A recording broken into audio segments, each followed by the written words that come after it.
Hey guys, welcome to Careers Uncorked. This is your co-host Sid. And this is your co-host Sharfuz. At Careers Uncorked, we host some amazing guests and hear their incredible stories. And we're super excited to have you join us today. Hey, Cruz, how's it going? it's good, man. It's good. I think we gotta change that intro video, dude. Yeah, I thought it was really awesome. I think we're gonna change that intro video. No, I like it. I'm gonna keep it there just as a placeholder. But how's the week going, man? How's everything been? I haven't seen your face in a week. I know. It's actually, I think it's more than a week, and it's been, not gonna lie, it's been fun. It's been good. I have some life updates. I'm wearing this hat. I started liking this new hat. It's an old hat, but I started liking this. I got this TikTok light that's shining on my face. Oh god. So that's something new. And yeah, dude, that's it. I got a new chair that I'm sitting on. So that's been me, man. What about you? How you been? It's been great. I mean, honestly, I was just catching up with some friends. Ended up catching up with Bryan too, and was Googling him on the internet and found out about all these things. He has his own page on Salesforce.com. It's like a Trailblazer page, which is like super MVP material. Wow. And then I realized that this live stream is actually on the first page of Google search when you search for Bryan's name. No way. For Yeah. real? Wait, dude, I should search us more then. It's pretty awesome. But yeah, anyways, let's chat about Bryan really quickly before we bring him on. Yeah, how did you? Yeah, I think you have this interesting story about him where, like, you were telling me the other day. I ignored you like I always do. But why don't you say that? Like, share that.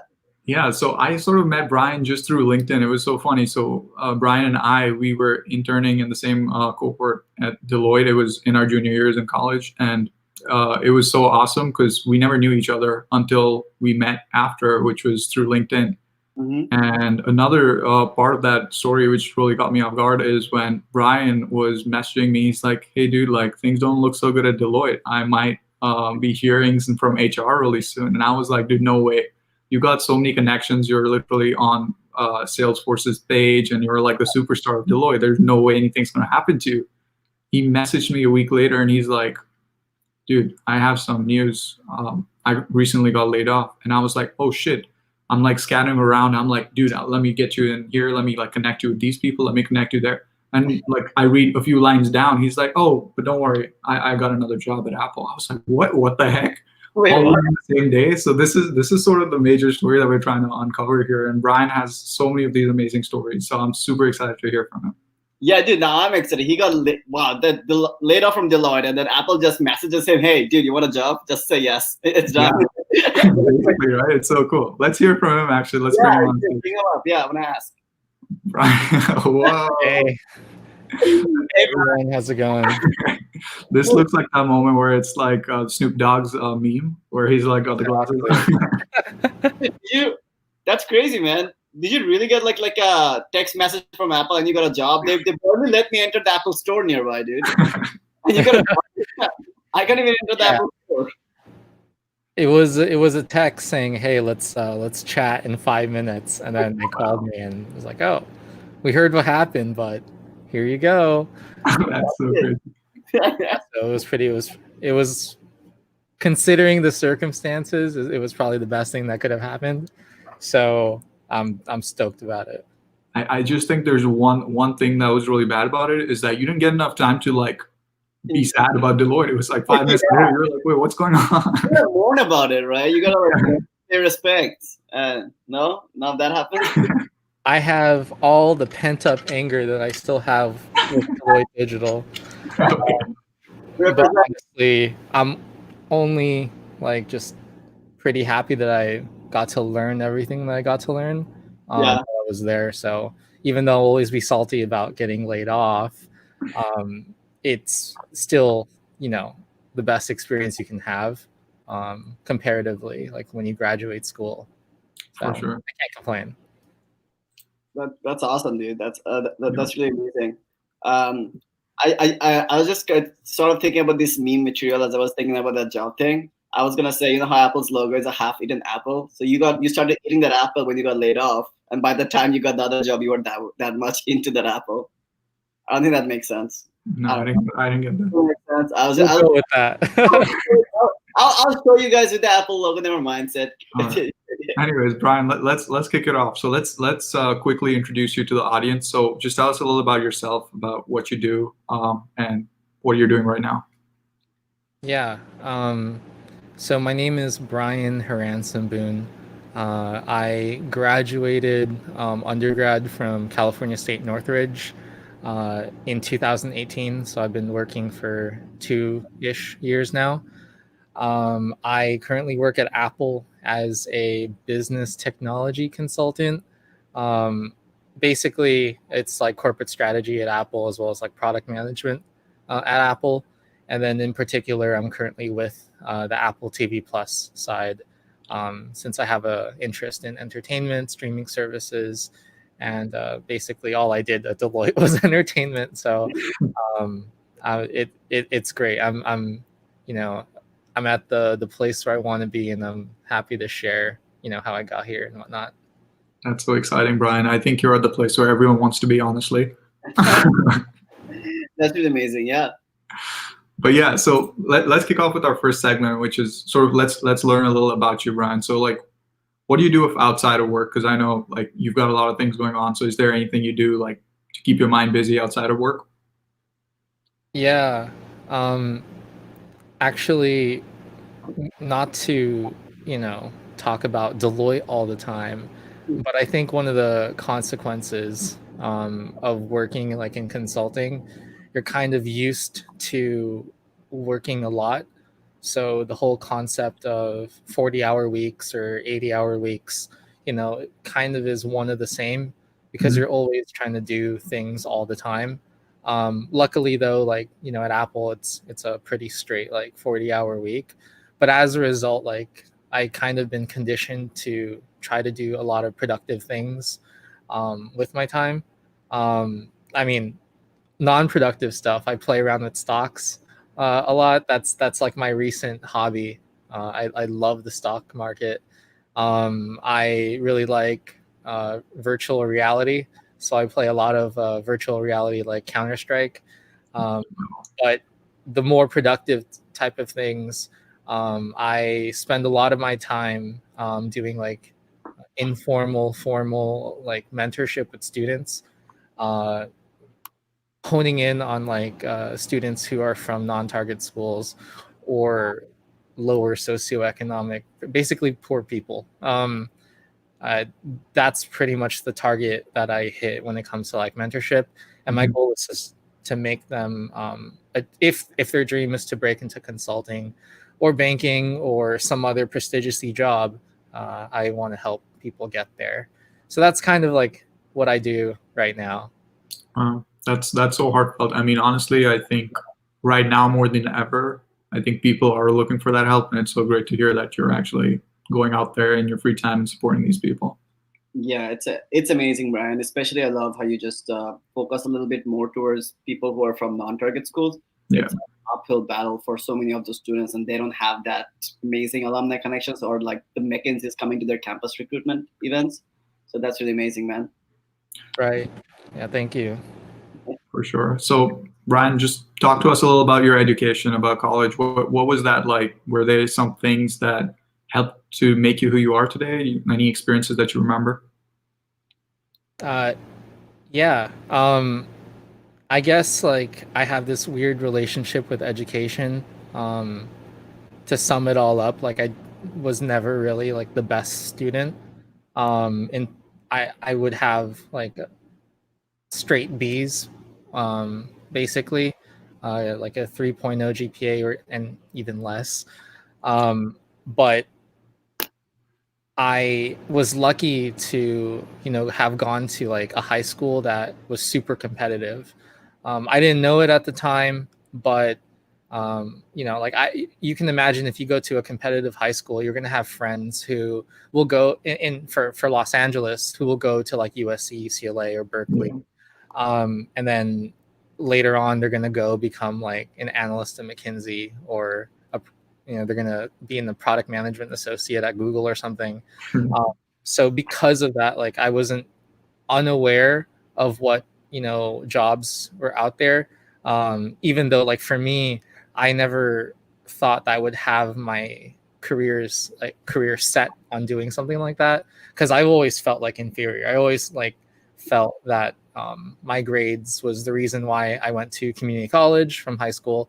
From community college, my grades is the reason why I went to CSUN, California State University Northridge, and just like experiencing CSUN and what companies recruit on campus, as well as just like the general vibe that you get from all of these students. It's really rare to see students like break out into the quote unquote prestigious roles. So I'm super glad that I was, my high school was pretty affluent. And that really like allowed me to understand like what careers are, even though I wasn't necessarily like one of them.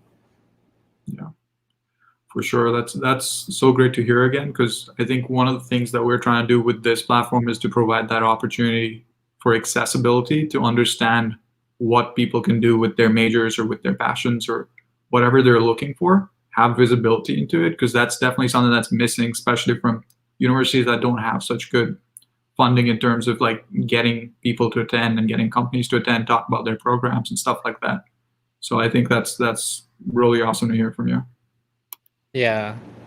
I guess another thing to add is to understand where my head was to where my head is now. My dream job at the time when I was like, at a grocery store or also like at Carl's Jr., as a cashier and the person cooking. I used to think that like Best Buy Geek Squad was like the top thing that you could do because you don't smell like fries and you're dealing with technology. So to make that shift to go into like management consulting or like product management is just a weird, it's something that a lot of people can't comprehend. And I just want to, help those people get there if they really want it. Yeah, that's so awesome. And dude, Best Buy Geek Squad, they're pretty cool people. When I was growing up, I was like this huge fanatic of like these new phones that were coming out. At the time, I think 4G just started coming out, and they had this new like Motorola phone, which was like it had a fingerprint reader at the back. And that launched at CES that year. And we were talking about CES before this conversation. I was such a huge fan. I was like, if I'm ever going to like California or anywhere, I want to go to CES. But you're here living all my dreams, Bryan. Yeah, I guess it's just the technology that made me want to do that, being surrounded by technology. But it kind of played out because I'm still in tech, just in a different manner than I used to think it was. Yeah, that's awesome, Bryan. So how about this? So let's I want to like dive a little bit into your early college experience and kind of hear like what that was like for you. So let's start off with what did you do most outside of your classes? Are there some things you did just to distinguish yourself or separate yourself, or things you pursued beyond the academics? I mean, other than school, it was pretty simple. Like I either worked at at one point, bagging groceries, and then or like as a cashier at a fast food place. Mm-hmm. And then it was that and probably video games as a hobby. Yeah. No, I didn't do anything to stand out in my earlier college experience. I spent 6 years in college, which is looking back is kind of a bummer comparatively when you normally graduate in 4 years. Yeah. So like basically when it hit year 4, when people started graduating and going into like sick jobs, that was a really big wake up call because I didn't have like a sick job or didn't, wasn't set in my career or basically never even started.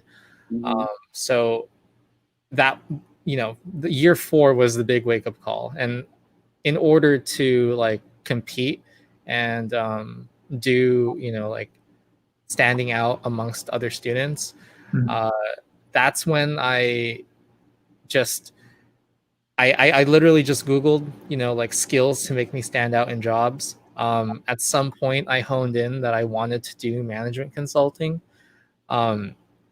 So like you can imagine searching consulting skills. Yeah. I figured if you're really good at these skills, maybe that will offset like my grades, my lack of experience, my lack of leadership experience and whatnot. And because I have an interest in tech, I eventually searched technology consulting skills. And then you can imagine that there's like all these programming languages, data science, and stuff like that. But for me at the time, learning how to code was just like ridiculous. Like that's way too hard.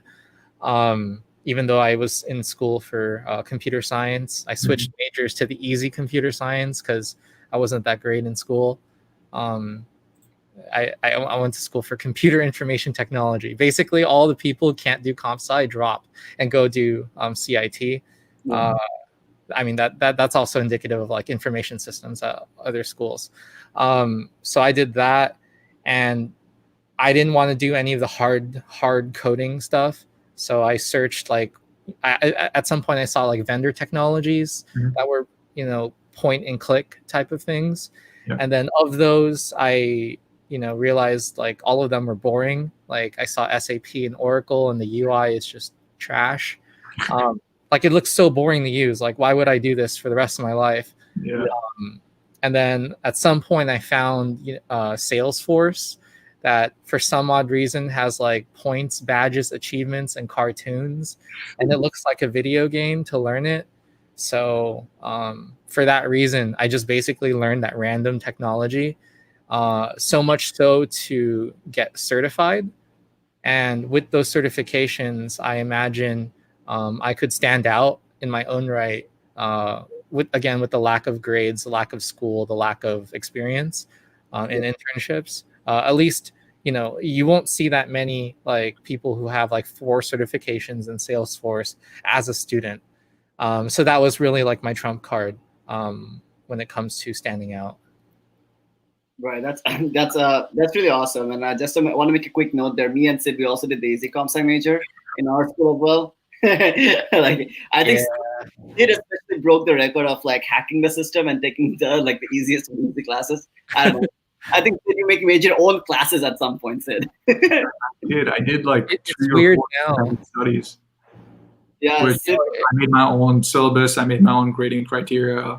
Just did research basically. I was like, the easy classes are not easy enough. I'm gonna make my own easy class. Yeah. No, it was the quant classes that ruined me. It was like all the calc. Yeah. I didn't want to go beyond Calc 2.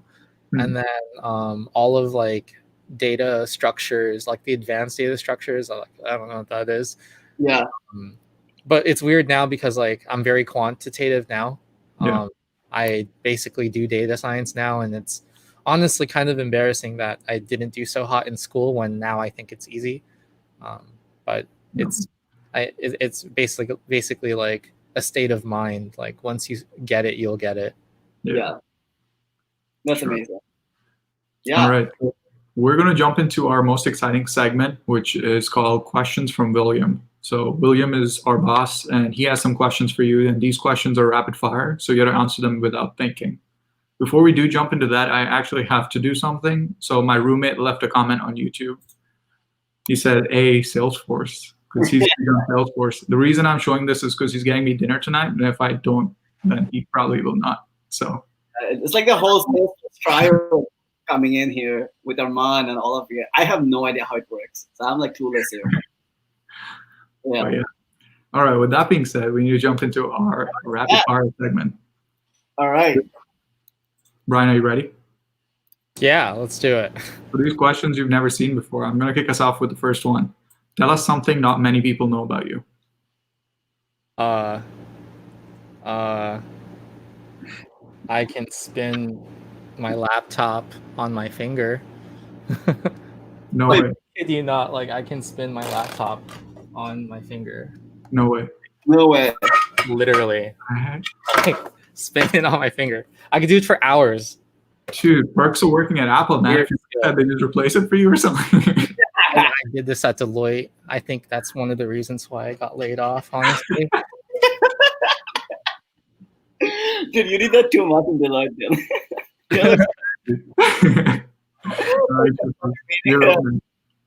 Oh man, that was a great start, Brian. That was amazing. All right, the next one. I got the next one. So, best part of being a consultant.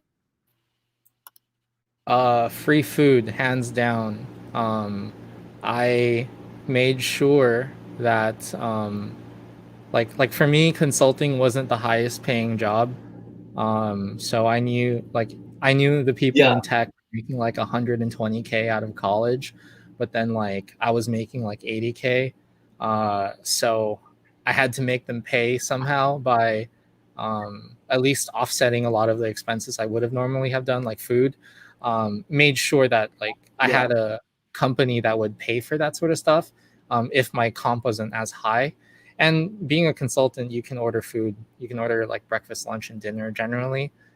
So that was my favorite. That's so cool. That's definitely one of the perks. There's quite a few more, but that's a pretty solid one. The traffic. By the way, Brian, we're getting some crazy comments for your trick. I think people are a huge fan. We got like 3 comments. Alie, she works with us. Nothing to do with marketing. She's like, "Can you do this for the rest of the session?" Can you do that and answer questions? Keenan in the audience is like, he does it with such ease. All right, I'll do it for the rest of the session. Let's do it. All right, tell us what's on your bucket list. I want to be a digital nomad at some point. Basically, like if you're in tech or if you are able to work from home, the idea of going to like a low cost of living place and working remotely sounds pretty awesome. So I want to travel at some point. Okay, all right. Okay, Brian, I'm so nervous by this. Netflix, Disney Plus, or Apple TV? Which one are you subscribed to? I have no shame. Netflix, because it's I have for some reason I found like this crypto backed debit card that gives Netflix for free. So, and I invest in crypto, so I get free Netflix. So I have that. I have Verizon, so I have free Disney Plus, and I have free Apple TV. So I have all of them. Oh God, that's crazy. Wait, by the way, I'll hit you up after to get your Netflix password. I might need to use it. If you want to share it with us, we could drop it in the comments right here. Right? Social service. All right, Brian, what's your favorite Instagram consulting meme page? Hands down. Well, I guess the top one is consulting humor, because we're both bros from Deloitte, and we both got laid off from Deloitte. So a lot of those memes are going to be really extra salty. Deloitte. But the OG crazy management consultants is probably still the top, in my opinion. Wow, that's great. Yeah, they're very relatable, by the way, guys. If you haven't checked them out yet, make sure to check them out. Yeah, I follow that page. It's pretty funny. Yeah. Actually, I do want to make one point about Instagram memes. Honestly, like I'm kind of being really cheesy about it, but Instagram memes is by far one of the best ways to learn like the industry, especially if you go to a non-target school. The reason being is that like a lot of people are hesitant to talk about like jobs like investment banking, private equity, or management consulting, strategy consulting, whatever it is, because just people don't talk about it. It's not as common, or just people are scared to do those jobs. When you look at Instagram memes, like all the fin memes from the liquidity boys, all of the consulting memes, all the meme accounts and whatnot, it really like makes it more accessible because you can joke about it. Yeah.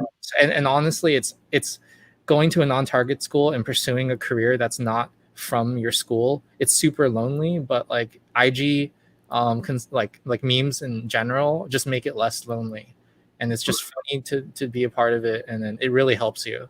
Yeah, that's That's very true. I mean, yeah, I've really been enjoying them. I tagged Brian in a couple of them. Yeah. Some of them are very, very relatable. It's just like it's literally what it is. Yeah. All right. That's really that's awesome, guys. So yeah, next one. Who's the most famous person you've met in LA, Brian? Hillary Duff, by far. She shops at the Ralph's I used to work at, or I saw her when I was checking out her groceries. Yeah, that's it. I just love, Lizzie McGuire. That's a good show. The next question. All right, what's the best piece of advice you've ever received? Oh, hands down. So like the reason why like I also, in addition to going to like Granada Hills Charter High School, like a pretty bougie high school, and understanding like where people go. Mhm. At some point I got so desperate that like I only work at Ralph's, I only work at Carl's Jr. I don't have anything to my name. And then I posted that story to Reddit, and then some dude, just this random dude, took me under his wing. His name is Andrew Thomas Bryant. Please search him up on LinkedIn. He's from Arizona. He basically told me that like he was doing independent consulting, but he never really like pursued like the big consulting names when he was in school. He basically just told me what he would have done if he wanted to break into consulting. So he actually gave me the tip that Salesforce was like the hot thing. So he basically told me do all of this stuff, and then I got what I wanted. That's pretty cool. Nice. Thanks for sharing that with all of us. So my next one. What's one Apple product you can live without? Apple TV Plus, because it's the best product whatsoever. You can live without. You can. Oh, I could live without. Yeah. Mac OS, because like all the MacBook lines, because I still am a Windows bro. Oh. All right. That sounds great. But yeah, Sid, you're up. Last question. Who's your favorite co-host, Sid or Sharfuz? Sid, because Sharfuz is always at Trader Joe's. That's a good point. Yeah, the 2 times I went around, I was at Trader Joe's. I think Ali in our team would be happy. She's a super Trader Joe's fan to hear that. But yeah, Brian, thanks for being such a great sport, especially with the laptop spinning. We're gonna make a segment out of it and put it all over the internet. Yeah. It's gonna be on the consulting name pages eventually. That's awesome. All right, Sid. So let's start with talking a little bit more about the career so far. Sid, do you want to get started with that? Yeah, for sure. So let's see. Let's talk about how you landed your. All right. I had like the flipper switch where I got super serious. Yeah, I know, right? People who are watching this, listening to us, Keep you guys on your toes, man. People. Okay. Brian, so while your eyes are all over the place, let's talk about how did you land the Deloitte internship in the first place while you were in college? Yeah. So again, at some point, I got Salesforce certified. I got 4 Salesforce certifications, and that gave me the confidence to be competitive. As a result, I searched up on Google networking events, consulting firm networking events. Luckily enough, I saw a Salesforce user group that was basically like a networking event. I went there. I just sat down, and they told us to talk to the person to your left and talk to the person to your right. And to the person to my left was literally a Deloitte, he was a senior manager. And then I just sold him my heart out, and told him everything that I've done so far. I got Salesforce certified, but I'm also just working on myself. But I really want to be a consultant. He basically just told me, hey, talk to this recruiter and then also talk to this partner at that event. And then they offered to let me case interview just from that moment. So I have everything to thank to Sum, who leads the Los Angeles Salesforce user group. Wow, shout out to them. Thank you. That's absolutely insane. Like, first of all, I never see students at the Salesforce user groups. So, oh really? Is that like an exclusive thing? It's sort of, it's like all older people. It's mostly very old people in the industry who've been doing this for a really long time. And then second of all, like, dude, you're just a lucky guy. You're sitting next to a senior manager at Deloitte. It was like, oh yeah, like come interview with us. When it could happen, I sit next to like weird people. Like that's how I became friends with Sid. He was sitting next to me. I don't get managers. An important part, I didn't even know about this when I was learning Salesforce, but their company culture is pretty sick. They have this thing called the Salesforce Ohana, which is some weird marketing like term for them to like, show off. But what it really means is everyone who's in the ecosystem is so willing to teach people. So even though I was in a room full of like old people, everyone was there to help me. They were like, you're doing the right thing. You're making your first step. And then there was this guy that hyped me up to talk to the Deloitte people. And because of him, like he just hyped me up. So overall, like the Salesforce as like a platform, just because like the company is super solid, the company values are really great. They do a lot for D&I initiatives and whatnot. Just by learning it, like gives you so many opportunities. Everyone's so nice. Yeah. Wow.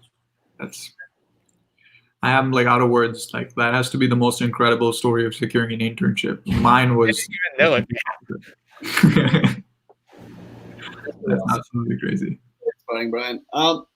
So I think the next question, I think there's a lot of people who would really want to know and hits up people who work at Deloitte all the time on LinkedIn just to know how it was like or how it is like being an intern on LinkedIn. So we want to save them all the effort and ask you, how was your experience and how was it being like being an intern at Deloitte?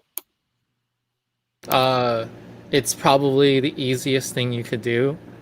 You're set up for success. Everyone is literally has your back.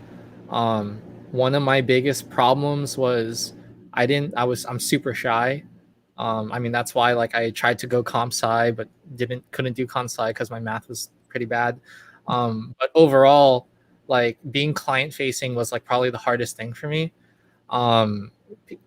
There are senior consultants out there who will prepare you to deliver presentations. So I never did any case interviews. Case competitions and did like public speaking before.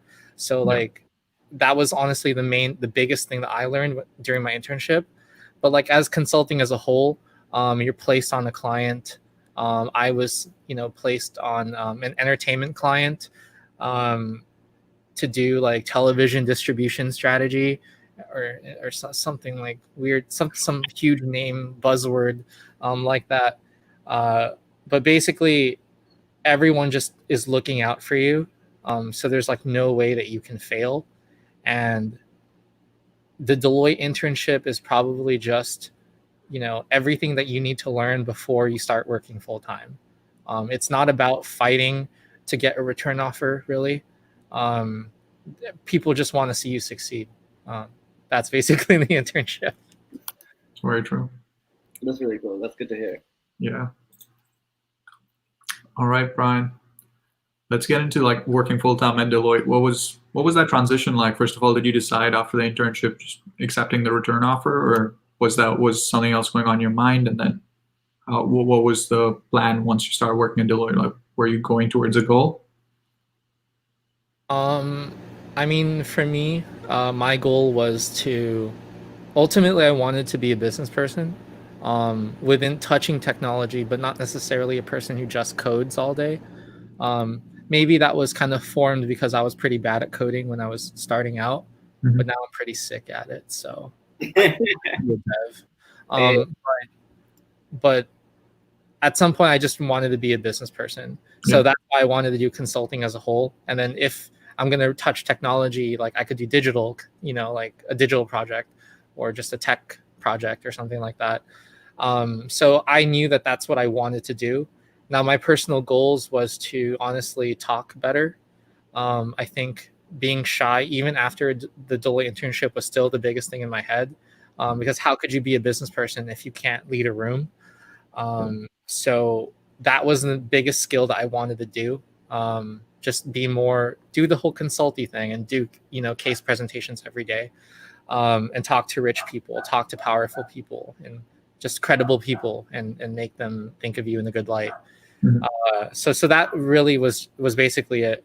The projects themselves, I chose consulting and then like working full time. Like you just jump around and do a ton of projects revolving around corporate strategy, doing like operationsy work within technology. You could do like a product, you can do an internal product, you can do like marketing, advertising, basically like anything under the sun. And since I personally wasn't sold to like a particular thing to do, I like the idea of jumping from project to project. That is really what I was expecting out of Deloitte, and I was able to do that. So super proud that I did it. That's amazing. Yeah, that's nice. Yeah, no, Do definitely. you have a dog by any chance? No, Yeah, I think my dog's barking because of the mailman or something. I was gonna say I might need a walk. Yeah, maybe. That's awesome. Cool. Yeah, Bryan, thank you so much for sharing that. Definitely like great to hear from your personal experience what it was like. I just really love how you were determined to go towards something and you kept on improving yourself. And I think even though you have like a settled job or something, you still kept on trying, and that's so important for everyone to take opportunities that would personally improve themselves. So that's amazing how you did that. So as we were talking about all the fun stuff and all the great things, let's take a dark turn.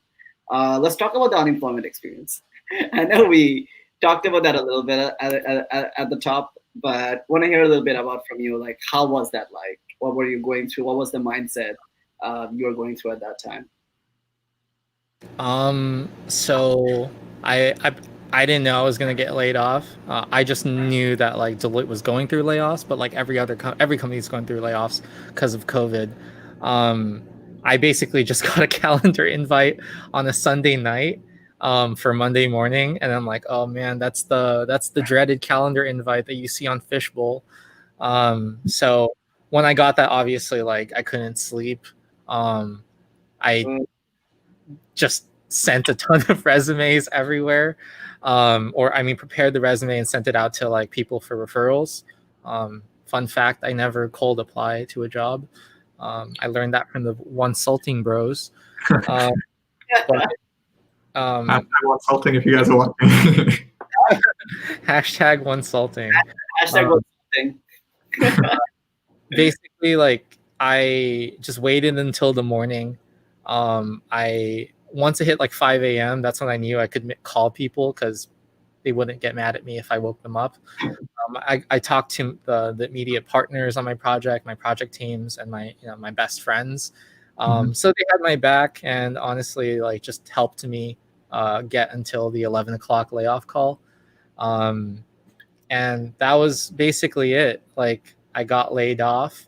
But the one thing that I wanted to make sure I do was, even though I got kicked out, I just wanted to end my client experience like on a good note. So I did all of the exact same meetings I would have normally have done with my client, and yeah, that was it. It just ended. But my client at the time was Apple, and I basically just said, hey, I'm rolling off the project because I'm actually getting laid off. And then, that's when they offered me the job. But yeah, for me, it's not really indicative of like what most people are feeling. Like, again, I was only unemployed for a day. So, it's pretty bad. If I'm complaining about it, like it's worse off with other people. And it's really unfortunate. Very true. I mean, I've heard a couple of things on Fishbowl about Deloitte's perks for being laid off. They apparently leave you with a cell phone and some stipend. Cell phone? Yeah, here's your 2018 iPhone. Like,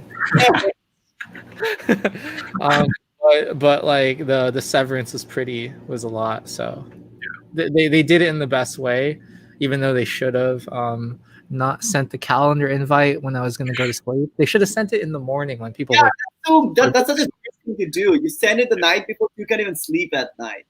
Yeah, it gives me more reason to drink out of my Deloitte Digital alcohol flask. Is that why they gave it that in the first place? It was an omen. I went to some convention, and that convention like knew my fate. We're like, this is gonna happen. You're probably gonna need this in a few years. Yeah. All right, Bryan. Let's talk a little about Apple. So you've been there for what is it? Almost a little over a month, 2 months, 2 months. Yeah. Nice. So what are you doing there now? Like, is it similar work to what you were doing while you were at Deloitte, or what exactly are you doing with Apple? Yeah. So I was actually leading a project at the time with Deloitte at Apple for Apple TV Plus. When I got laid off, I think on Apple's side, they don't want, like, because I'm leading stuff, there's a significant impact to the project, for Apple. So I think it was in their best interest to keep me on, so there's no disruptions or delays. Mm-hmm. So I think, that's why they hired me so fast. But as far as like what I do at Apple now, honestly, I'm kind of just in the exact same role with the exact same Deloitte team as if nothing ever happened. I'm attending the exact same Deloitte meetings as if nothing ever happened. And it's awesome because like my immediate team never wanted me to leave. So I'm just glad that, we get to close out this project.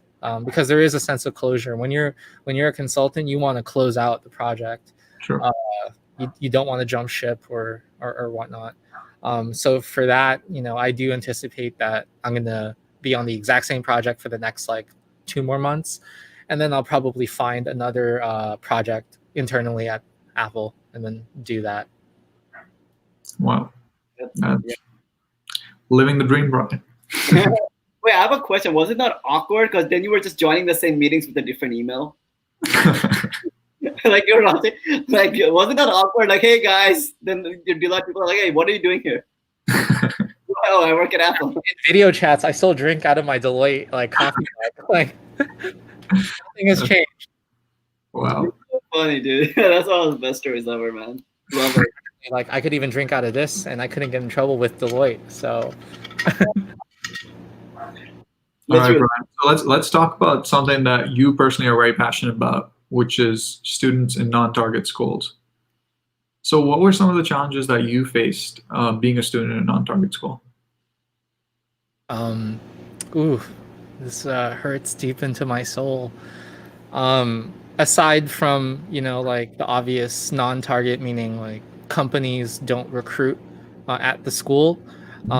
I guess on a company perspective, what happens when you go to a non-target school is either the company doesn't outright go to your school to recruit, or these really sick companies only recruit for, I'm just going to say it, the lower paying jobs, the more high turnover jobs, basically the jobs that, like, if you went to UCLA and USC or Berkeley, generally, if you're a business student, these are jobs that are the ones that are not coveted by those students. As a result, like, in my opinion, I think it's the leftover jobs. An example of that is like the Big Four.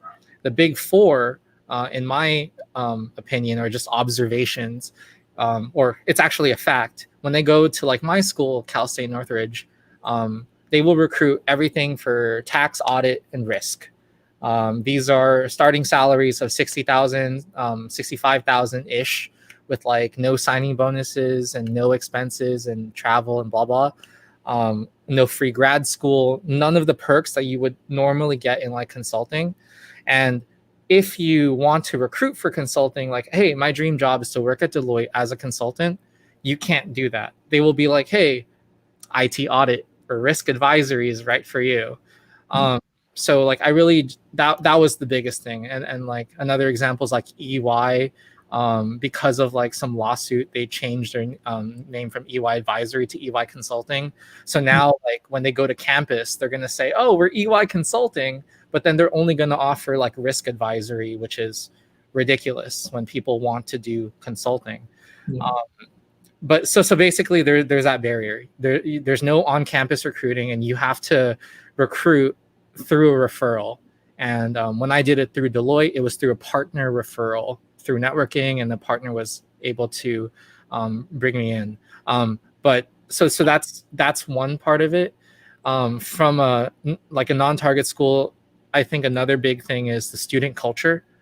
And I can only speak for CSUN, but CSUN is, like for all intents and purposes, if you screwed up in high school, you're going to CSUN. If you didn't do so hot, or if you screwed up in high school, you go to community college, and in community college, you probably went to CSUN because you didn't do so hot.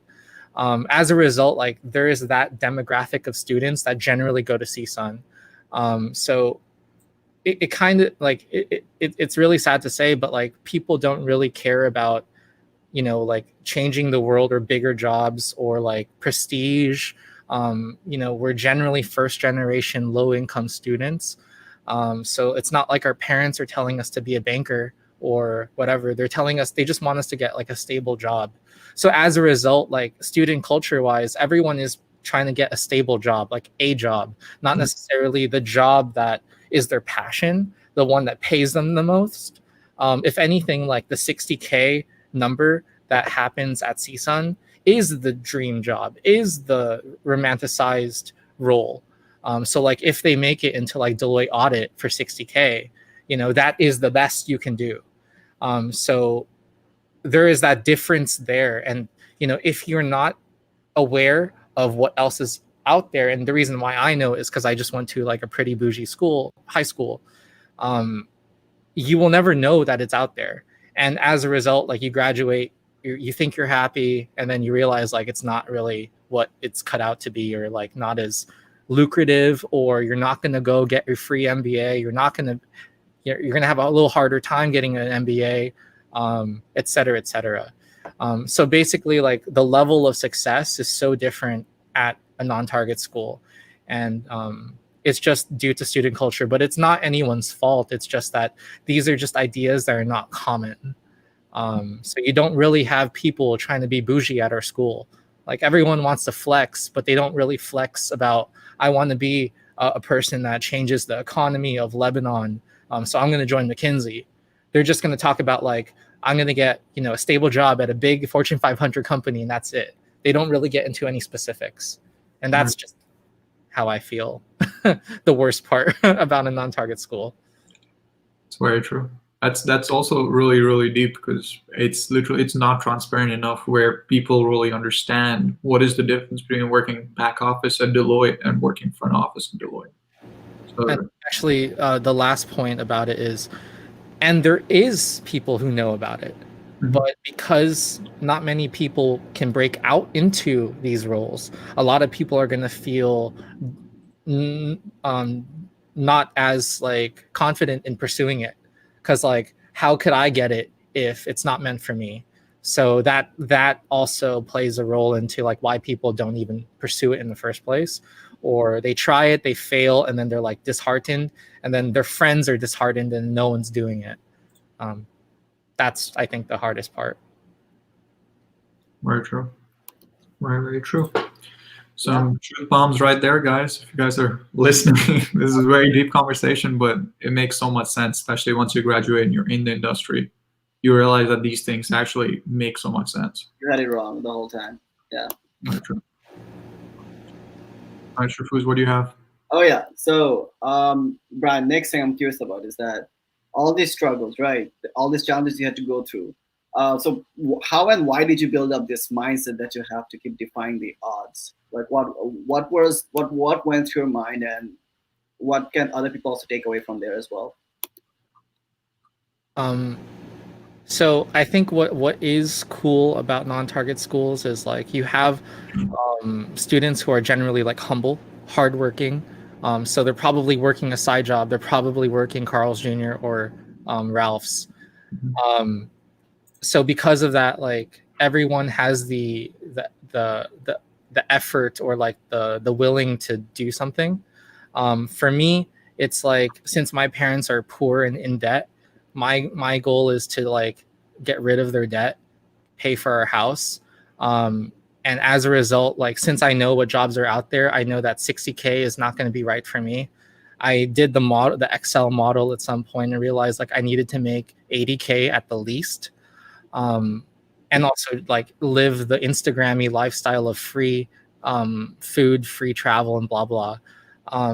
So because of that, like there's a real urgency that I need to break out, or else my parents aren't just like I can't live for myself, and also my parents aren't gonna be financially stable. So I knew I needed to make a lot more money than what people are normally getting if they did like IT audit at like KPMG or something.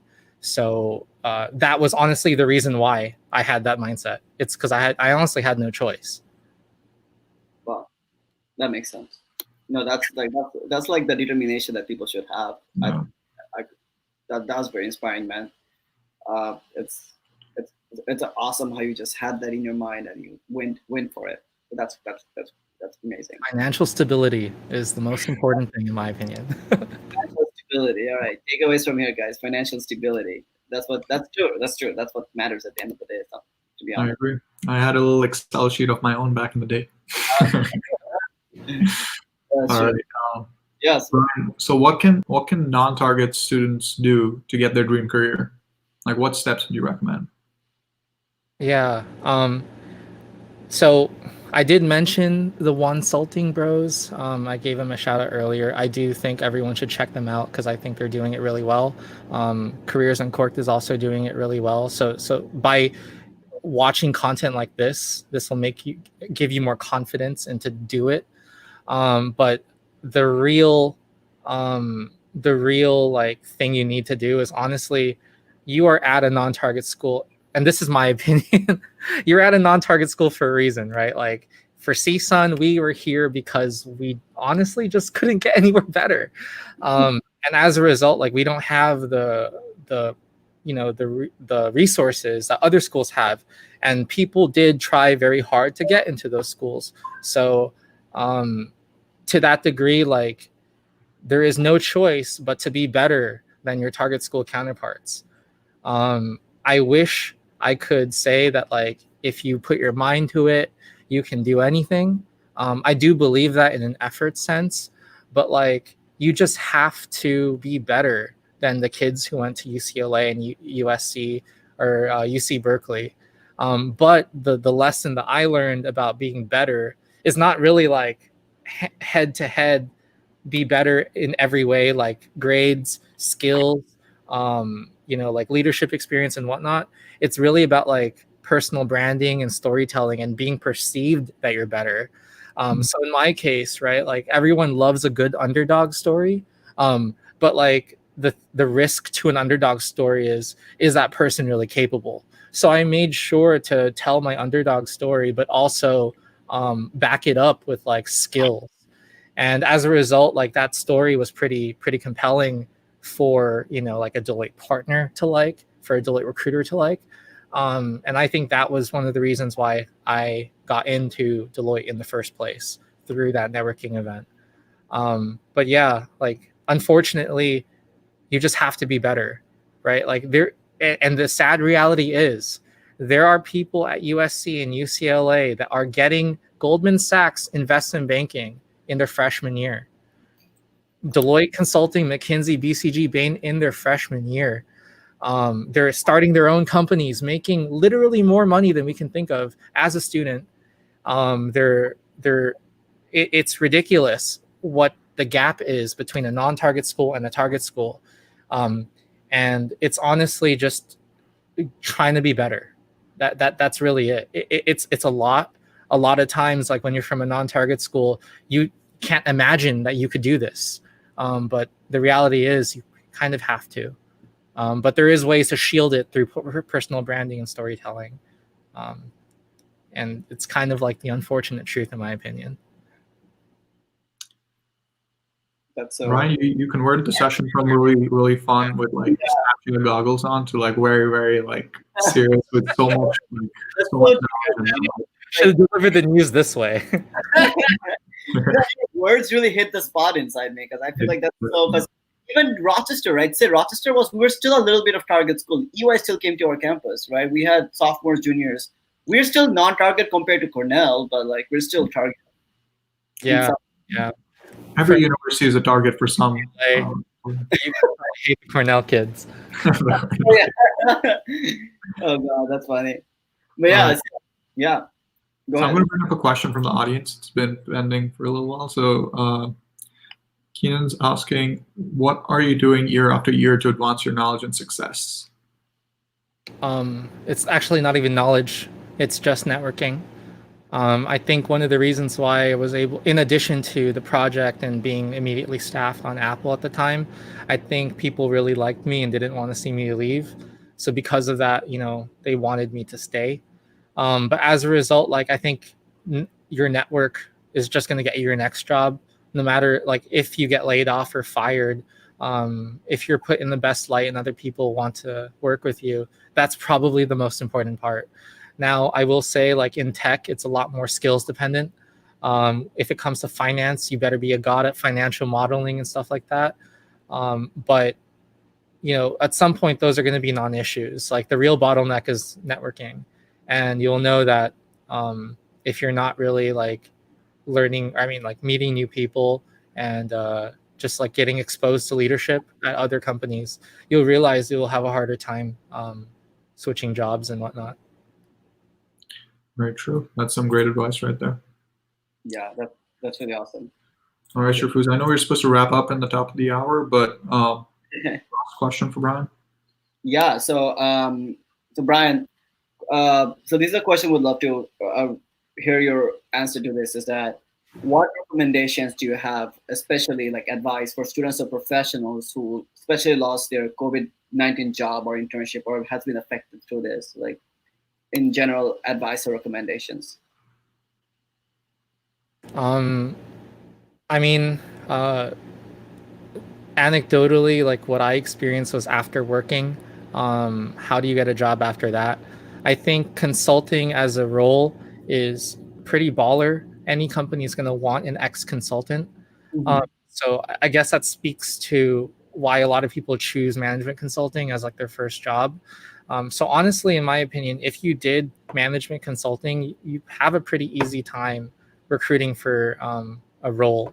But really for all people, I did the skills-based approach of getting, Salesforce certified. Now I'm really good at data science. I can probably kill it in like elite code interview type of thing. And also like businessy case studies and whatnot. The only thing you can do is just like really upskill yourself. You have this moment where like lynda.com and all the e-learning sites are free because of COVID. You just need to like really get good. Like you just need to get good. But there is a bottleneck to that, and that's networking. And unfortunately, it is hard to network, obviously, during a pandemic. But I imagine that there's virtual networking events. If you are of a minority, like I do recommend that you join, minority-based like diversity and inclusion groups.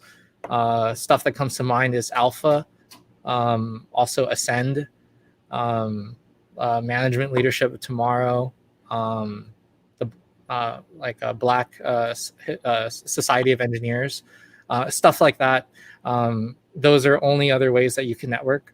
And yeah, it's just keep networking and keep upskilling, but upskilling probably because, the best part about this pandemic is no one's going to question your unemployment or even like a gap between graduating and getting a job because you can just blame it on COVID. So, if anything, just learn as much as you can. Is what I would say. Very true. All right, I'll roll up the curtains. Sorry, I don't know why I zoomed in my face for a quick second. But anyway, thanks so much Bryan, I think this is so amazing to hear your story from literally teaching yourself Salesforce, getting certified, getting a job, sitting next to a senior manager at a Salesforce event, and like walking on the lines that you walk, getting to Apple. I think there's so much to learn from you, and thank you so much for spending time with us. Yeah, thank you. Yeah. You personally really inspired me as well, just hearing your story, man. So I feel more motivated now to upskill myself as well.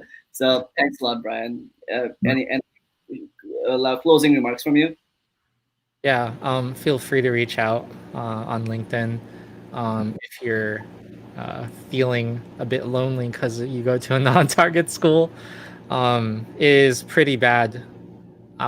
It's not gonna lie, like it's really bad. And what sucks is you don't have people to look up to generally, because there's probably no alumni that work in these industries. So I do know what it's like to not have that like security that someone can mentor you and whatnot. I'm not saying that like I'm gonna spoon feed you or anything, but just reach out if you need someone to talk to. And that's my closing remark to all the non-target kids. Yep. Bring up the session. Tell Bryan you heard about him here, and he'll chat with you. Yeah, all right. absolutely. Thanks for tuning in. We really appreciate your time, and have a great rest of your week, Bryan. Yeah, Bryan. Thank you so much. Thank you. Bye, everyone. Thanks so much for watching, guys. Make sure to hit the like button if you enjoyed the video, and consider subscribing to receive a notification next time we post. Catch you next time. Wow. Okay. Like this? My God. Oh. My God.